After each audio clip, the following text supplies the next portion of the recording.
تو آج ہم سب سے پہلے جانتے ہیں کہ تلبیہ کی حقیقت کیا ہے۔ تلبیہ دراصل اللہ جل شانہ کی ایک پکار کا جواب ہے، جس میں بندہ یہ اعلان کرتا ہے کہ اے اللہ میں حاضر ہو، اے اللہ میں تیرے حکم پر حاضر ہو۔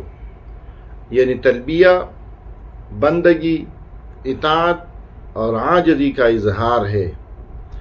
اللہ جل شانہ نے قرآن مجید میں سورہ حج میں فرمایا ہے وَأَذِّن فِي النَّاسِ بِالْحَجِّ يَأْتُوكَ رِجَالًا وَعَلَى كُلِّ ضَامِرٍ، اور لوگوں میں اعلان کرو، حج کا اعلان کرو، وہ تمہارے پاس پیدل اور سوار ہو کر دور دراز علاقوں سے آئیں گے۔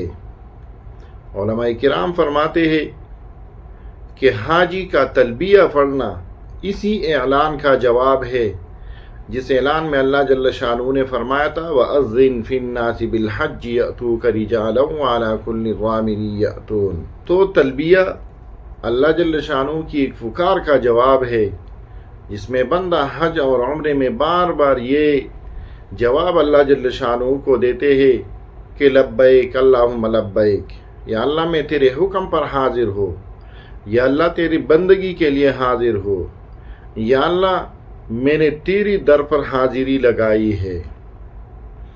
تو یہ تلبیہ کی اصل حقیقت ہے۔